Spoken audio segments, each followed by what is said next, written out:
Welcome back to clean news Rajasthan. चलिए देखते हैं राजस्थान की 15 फटाफट बड़ी खबरों को। राजस्थान में लॉ एंड ऑर्डर पर सियासी जंग, गहलोत और बीजेपी आमने सामने। राजस्थान में कानून व्यवस्था को लेकर कांग्रेस और बीजेपी आमने सामने आ गई हैं। पूर्व मुख्यमंत्री अशोक गहलोत ने मौजूदा सरकार पर आरोप लगाया है कि अपराध लगातार बढ़ रहे हैं और जनता असुरक्षित महसूस कर रही है। गहलोत के बयान पर बीजेपी ने पलटवार करते हुए कहा कि कांग्रेस और अपराध एक ही सिक्के के दो पहलू हैं। विधायक गोपाल शर्मा ने गहलोत के शासनकाल की घटनाओं का जिक्र करते हुए उन्हें कटघरे में खड़ा किया। वहीं डिप्टी सीएम प्रेमचंद बैरवा ने कहा कि मुख्यमंत्री भजनलाल शर्मा कानून व्यवस्था को मजबूत बनाने के लिए लगातार काम कर रहे हैं और हालात पहले से बेहतर है। राजस्थान कांग्रेस में संगठन सृजन अभियान तेज, 50 में से 48 जिलों के पैनल तैयार। राजस्थान कांग्रेस में संगठन सृजन अभियान अब अंतिम चरण में पहुंच गया है। 50 में से 48 जिलों में जिला अध्यक्षों के पैनल तैयार हो चुके हैं, जबकि 12 और झालावाड़ में उपचुनाव के कारण प्रक्रिया फिलहाल रोकी गई है। पार्टी पर्यवेक्षकों ने हर जिले से 6 नामों का प्रस्ताव भेजा है, जिनमें कई वरिष्ठ, जिनमें कई नए चेहरों का संतुलन दिख रहा है। जयपुर शहर से सुनील शर्मा, अर्चना शर्मा और रफीक खान जैसे नाम पैनल में शामिल हैं। केसी वेणुगोपाल, सुखजिंदर सिंह रंधावा और गोविंद डोटासरा की बैठक के बाद जल्द ही नए जिला अध्यक्षों की घोषणा होने की संभावना है। राजस्थान में बेटियों को नई उड़ान, हर साल 4240 स्कूटियां देंगी भजनलाल सरकार। राजस्थान की भजनलाल सरकार ने बालिका शिक्षा को नई दिशा देने के लिए बड़ा फैसला किया है। अब देवनारायण छात्रा स्कूटी वितरण योजना के तहत हर साल 4240 छात्राओं को स्कूटी दी जाएगी। पहले ये संख्या केवल 1500 थी, जिसे अब 3 गुना बढ़ा दिया गया है। यह योजना विशेष पिछड़ा वर्ग की मेधावी छात्रों के लिए है। सरकार ने स्नातक और स्नातकोत्तर स्तर पर प्रोत्साहन राशि भी तय की है। स्नातक छात्राओं को हर वर्ष 10,000 और स्नातकोत्तर स्तर पर 20,000 की सहायता मिलेगी। यह कदम बेटियों की उच्च शिक्षा और आत्मनिर्भरता की दिशा में बड़ा बदलाव लाएगा। जयपुर से खाटू श्याम जी तक सफर होगा सुगम, भजनलाल सरकार की बड़ी सौगात। देश भर के खाटू श्याम जी भक्तों के लिए खुशखबरी है। अब जयपुर से बाबा श्याम के दरबार तक की यात्रा और भी आसान होने जा रही है। भजनलाल सरकार 181 किलोमीटर लंबे ग्रीनफील्ड एक्सप्रेसवे का निर्माण कराने जा रही है, जिस पर 6,906 करोड़ की लागत आएगी। यह 6 लेन एक्सप्रेसवे कोटपुतली से किशनगढ़ तक बनेगा और खाटू श्याम जी, रिंगस, कुचामन और दूदू जैसे प्रमुख इलाकों से होकर गुजरेगा। इस मार्ग के बनने से जयपुर और दिल्ली के बीच की दूरी भी घटेगी। दिसंबर 2025 में इसका काम शुरू होगा, जिससे प्रदेश के विकास और रोजगार के नए अवसर खुलेंगे। जयपुर की 87 अवैध कॉलोनियों पर चलेगा बुलडोजर, सुप्रीम कोर्ट से नहीं मिली राहत। जयपुर में 87 अवैध कॉलोनियों पर संकट गहराता जा रहा है। सुप्रीम कोर्ट ने राजस्थान सरकार की याचिका खारिज करते हुए हाईकोर्ट के फैसले को बरकरार रखा है। अब हाउसिंग बोर्ड इन कॉलोनियों को हटाने के लिए स्वतंत्र होगा। सांगानेर क्षेत्र में बनी इन कॉलोनियों में करीब 10,000 परिवार बस चुके हैं। अदालत ने साफ कहा है कि सरकारी जमीन पर हुए अवैध कब्जों में किसी भी सूरत में नियमित नहीं किए जा सकते। साथ ही कोर्ट ने 8 हफ्तों के भीतर कब्जा हटाने और जिम्मेदार अधिकारियों पर कार्रवाई के निर्देश दिए हैं। जयपुर में अब बड़ी प्रशासनिक कार्रवाई तय माना जा रही है। अंतर उपचुनाव के लिए बीजेपी ने बनाए चुनाव समिति, राजे खेमे का दबदबा। अंतर विधानसभा उपचुनाव को लेकर बीजेपी ने अपनी चुनाव समिति का ऐलान कर दिया है। इस समिति में पूर्व मुख्यमंत्री वसुंधरा राजे के समर्थकों को बड़ी जिम्मेदारी दी गई है। झालावाड़ सांसद दुष्यंत सिंह को चुनाव प्रभारी बनाया गया है, जबकि मंत्री जोगाराम पटेल को प्रभारी मंत्री नियुक्त किया गया है। पार्टी ने इस समिति में जातीय और क्षेत्रीय संतुलन साधने की कोशिश की है। खास बात यह है कि इनमें वसुंधरा राजे के करीबी नेताओं के साथ निर्दलीय विधायक चंद्रभान सिंह आकिया को भी जगह दी गई है। माना जा रहा है कि बीजेपी ने इस रणनीति के जरिए अंतर उपचुनाव में राजपूत वोट बैंक को साधने की कोशिश की है। जयपुर, जोधपुर और कोटा नगर निगमों में बोर्ड कार्यालय खत्म, संभागीय आयुक्त होंगे प्रशासक। जयपुर, जोधपुर और कोटा के नगर निगमों में बोर्ड का कार्यकाल 9 नवंबर को समाप्त हो रहा है। इसके बाद प्रशासनिक निरंतरता बनाए रखने के लिए राज्य सरकार ने संभागीय आयुक्तों को अंतरिम प्रशासक नियुक्त किया है। ये प्रशासक निगम की सभी शक्तियों, वित्तीय स्वीकृतियों और नागरिक सेवाओं के कार्यों का संचालन करेंगे। सरकार ने इन शहरों के नगर निगमों का विलय और पुनर्गठन पूरा कर लिया है, जिससे निगमों की संख्या घटकर 309 हो जाएगी। नए निर्वाचित बोर्ड के गठन तक यह प्रशासनिक व्यवस्था लागू रहेगी, जिससे शहरों की सेवाओं में कोई बाधा न आए। जयपुर में बढ़ता ट्रैफिक, तेज हॉर्न से सुनने की क्षमता पर गंभीर खतरा। राजधानी जयपुर में लगातार बढ़ते ट्रैफिक और प्रेशर हॉर्न के कारण लोगों की सुनने की क्षमता पर खतरा मंडरा रहा है।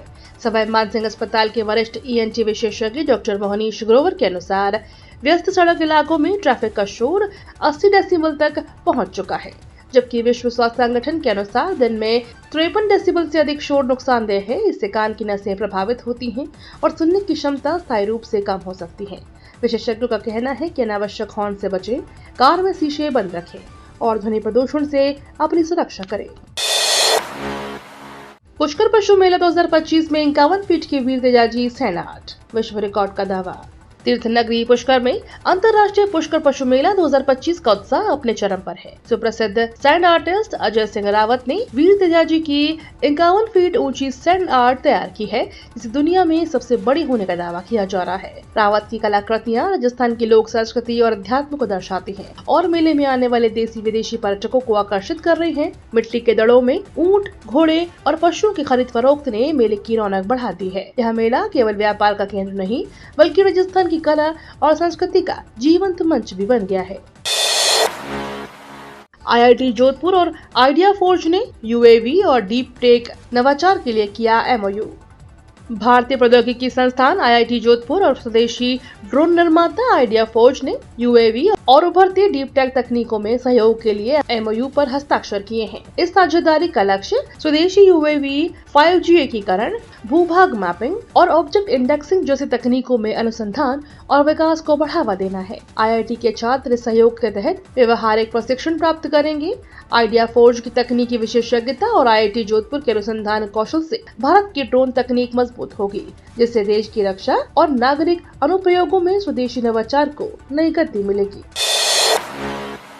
गहलोत ने भाजपा और चुनाव आयोग पर साधा निशाना, 6 महीने में बदलाव की भविष्यवाणी। जयपुर से शुक्रवार को पूर्व मुख्यमंत्री अशोक गहलोत ने भाजपा और चुनाव आयोग पर हमला किया। उन्होंने कहा कि बिहार में भाजपा महाराष्ट्र जैसा राजनीतिक खेल कर सकती है और राजस्थान में सत्ता पक्ष का घमंड जनता टूटने वाली है। गहलोत ने महागठबंधन की स्थिति मजबूत बताते हुए तेजस्वी यादव को मुख्यमंत्री चेहरा बनाने की बात दोहराई। इस बयान पर भाजपा प्रदेश अध्यक्ष मदन राठौड़ ने पलटवार किया और कहा कि गहलोत जादूगर के साथ भविष्यवेत्ता भी बन गए हैं, लेकिन उनकी भविष्यवाणी सही नहीं होगी। दोनों नेताओं के बीच बयानबाजी राजनीतिक गर्माहट और उपचुनाव की रणनीति को दर्शाती है। जयपुर की रॉयल वीणा ने गूंजाया भारत का नाम, मिला अमेरिकन आर्ट अवार्ड 2025। जयपुर की धरती ने एक बार फिर अपनी कला से दुनिया को मंत्रमुग्ध कर दिया है। राजधानी की युवा शिल्पकार रोहित जांगिड़ की उत्कृष्ट कृति रॉयल वीणा को अमेरिकन आर्ट अवार्ड 2025 में स्कल्पचर रिप्रेजेंटेशनल कैटेगरी में दूसरा स्थान मिला है। चंदन की लकड़ी पर बारीक नक्काशी से बनी यह वीणा तानसेन के जीवन और भारतीय संगीत परंपरा को दर्शाती है। इसकी सुंदरता और सूक्ष्म कला ने 63 देशों के कलाकारों के बीच भारत को गौरवान्वित किया है। गौरव ने कहा कि यह सम्मान जयपुर की पारंपरिक शिल्प कला और भारतीय विरासत की नई पहचान है, एक सुर जिसने विश्व मंच पर भारत का मान बढ़ा दिया है। दिवाली के बाद छठ का सफर आसान, रेलवे ने चलाई 14 त्योहार स्पेशल ट्रेनें।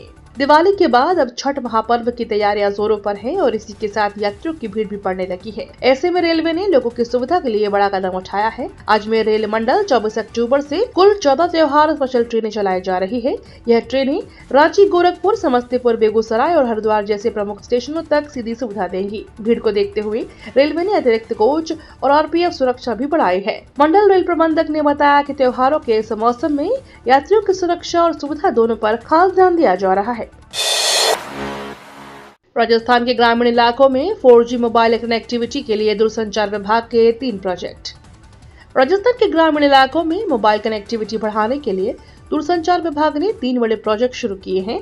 इनमें सबसे महत्वपूर्ण 4G situation project border outpost, जिसके तहत 121 गाँव में 4G सेवा पहुंचेगी। इसके अलावा सुदूरवर्ती गाँव में 1613 गांव तक नेटवर्क पहुंचाने की योजना है और आकांक्षी जिलों में 68 गांव में सुविधा शुरू हो चुकी है। विभाग ने 6 महीने में 900 से ज्यादा टावर स्थापित किए हैं। नए नियम और पोर्टल के जरिए नेटवर्क विस्तार में तेजी लाई जा रही है, जिससे ग्रामीण क्षेत्रों में डिजिटल सेवाओं की पहुंच और मजबूत होगी। राजस्थान बोर्ड 10वीं और 12वीं एग्जाम में कॉपी चेकिंग में लापरवाही, 12,035 स्टूडेंट के रिजल्ट बदले। राजस्थान माध्यमिक शिक्षा बोर्ड के 10वीं और 12वीं एग्जाम में कॉपी चेकिंग में बड़ी लापरवाही सामने आई है। कुल 12,035 स्टूडेंट के परिणाम में बदलाव हुआ है, जबकि 500 से ज्यादा टीचर्स की जांच पर संदेह है। बोर्ड ने गंभीर गलती करने वाले टीचर्स के खिलाफ अनुशासनात्मक कार्रवाई शुरू कर दी है। पहली बार गणित में रीचेकिंग शुरू हुई है। इसमें 88 स्टूडेंट के परिणाम बदले।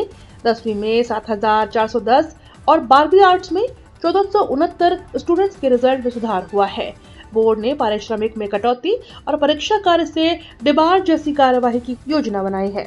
ये तो थी राजस्थान की बड़ी खबरें। रोजाना सबसे पहले अपडेट पाने के लिए क्लीन न्यूज राजस्थान को अभी सब्सक्राइब करें।